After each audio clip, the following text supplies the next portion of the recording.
আমরা সবাইকে আন্তরিক মোবারকবাদ জানাচ্ছি। আমাকে যেহেতু এ ব্যাপারে আপনারা প্রশ্ন করেছেন, আমি বলবো যে আমি একজন ইসলামী আন্দোলনের একজন নগণ্য কর্মী হিসাবে যে আমি ফিল করছি এখানে আমাদের দেশে আমার শ্রদ্ধেয় কিছু আলেম ওলামা পীর শায়েখ মাশায়েখ নামকরণে তারা শুধু আকীদা, টুপি, দাড়ি, জুব্বা নিয়ে, রুমাল নিয়ে, এইগুলো নিয়েই তর্ক বিতর্ক করছেন। মূল আকীদার ধারে কাছেও আমরা নাই।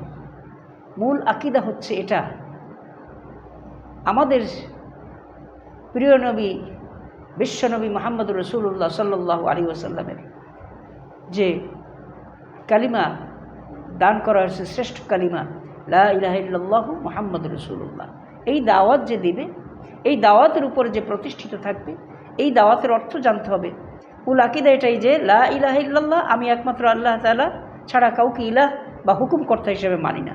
অতএব সেই হুকুমকর্তা যার হুকুম বাস্তবায়ন করা হবে, আর এই বাস্তবায়নের কাজে অংশ নেয়া জিহাদ ফি সাবিলিল্লাহর কাজ, এটা হচ্ছে মূল আকীদা, মৌলিক আকীদা।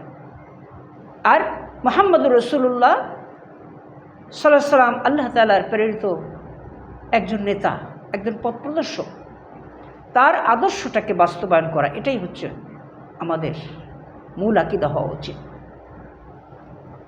আগের নবী রাসূলরাও তো তারা এভাবেই দাওয়াত দিয়েছেন, একমাত্র আল্লাহ তাআলার দাসত্ব, একমাত্র আল্লাহ তাআলার হুকুম পালন করার জন্যে, তাই না? সেই ইয়া কওমি আবুদুল্লাহ মা লাকুম মিন ইলাহিন গায়রুহু, এই দাওয়াতটাই সকল নবী রাসূলদের ছিল। আর আমরা তো শেষ নবীর উম্মত হিসেবে এই দাওয়াতটা আমাদের জন্য প্রযোজ্য, এবং এই দাওয়াতের উপরে প্রতিষ্ঠিত ইস্তেকামত থাকা, দৃঢ়তা থাকা, এটাই হচ্ছে মৌলিক আকীদা।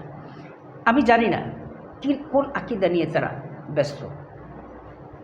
বারবার ঘুরে ফিরে একটি কথাই বলা হয়, জামাত ইসলামের আকীদা কত ব্যাপারে আমাদের কিসের আকীদা, আপনাদের কোন আকীদায় বিশ্বাসী আমরা? আমাদের তো আল্লাহ এক, রসুল এক, আমাদের কোরআন এক। আর এই কোরআনের হুকুমাত কায়েম করার পথ যারাই মেনে নেবে তারাই মৌলিক আকীদাগত মানুষ। অতএব এটাই তো হওয়া উচিত। আমার মনে হয় সকল কিছুর ঊর্ধ্বে দেশ, জাতি, আপামর জনগোষ্ঠী তথা ইসলাম এবং মুসলমানদের কথা চিন্তা করে আমাদের দেশের সেই আল্লাহ তাআলার হুকুম যেন বাস্তবায়ন হতে পারে, সেই পরিবেশ রক্ষা করার মতো দায়ী হিসাবে আমাদেরকে কাজ করতে হবে। এর বিকল্প আর নেই। কারণ আমি মাথায় যদি জাগাতে না পারি, তা মাথায় কিভাবে আমি টুপি লাগাবো? আমার কাঁধ যদি আমি রাখতে না পারি, রুমাল কিভাবে ব্যবহার করব? আমার থুতনি যদি না থাকে, দাড়ি কিভাবে রাখবো? এইভাবে এই চিন্তার আলোকে আমরা যদি মৌলিক আকীদাটা ভালো পরিষ্কারভাবে বুঝে আমরা যদি সেভাবে চলতে পারি, হিংসা, বিদ্বেষ, অহংকার, এই তিনটা জিনিস আমাদের পতন এনে দেবে। কাজেই এই পতন আমরা আর দেখতে চাই না। লোভ, হিংসা, অহংকার মুক্ত হয়ে সকল আলেম মাশায়েখগণ আমরা একত্র হয়ে আমাদের মূল কার্য সিদ্ধি করি। হ্যাঁ প্রভু আল্লাহ তাআলা, আপনি আমাদেরকে ক্ষমা করুন। আপনার দ্বীনকে প্রতিষ্ঠিত করার কাজে আমি নালায়েক, আমি মেথর, আমি কুলি, আমি মজুর, আমি দিনমজুর, আমি রিক্সাওয়ালা, আমি ড্রাইভার, আমি কৃষক, আমি চামার, আমি শুধু তোমার গোলামি করার জন্যে, আল্লাহর দ্বীনকে প্রতিষ্ঠিত করার জন্য এই জমিনে আমি পরামর্শ দিয়েছি, আমি আমার সময় ব্যবহার করেছি, শ্রম ব্যবহার করেছি, অর্থ যোগান দিয়েছি, আমার সামর্থ্য অনুযায়ী আমি চেষ্টা করেছি। আয় আল্লাহ তাআলা, আপনার জমিনে আপনারই হুকুমত আপনি কায়েমের ব্যবস্থা করে দিন। যদি এইভাবে আমরা একটু উদার মন নিয়ে নিজে চেয়ারে বসার আবেগ না নিয়ে দিনকে জনসাধারণের মাঝে পৌঁছে দেওয়ার আবেদনের নিমিত্তে যদি আমরা এগিয়ে যাই, হয়তো আল্লাহ তাআলা যেভাবে রসুলকে সাহায্য করেছিলেন, যেভাবে উহুদের ময়দানে আল্লাহ তাআলা সাহায্য করেছিলেন, যেভাবে ৩১৩ জন সাহাবীর বিনিময়ে আল্লাহ তাআলা তাদের সেই ৩,০০০ পেটুয়া বাহিনী হার মেনেছে। আর এখানে রহমতের ফেরেশতা অবশ্যই আল্লাহ তাআলা নাজিল করেছিলেন। এভাবেই আল্লাহ সহযোগিতা করে থাকে। এখনও ইসলামী আন্দোলন, জিহাদ ফি সাবিলিল্লাহ বা ইসলামী আন্দোলন হচ্ছে মানুষের কল্যাণের জন্যে।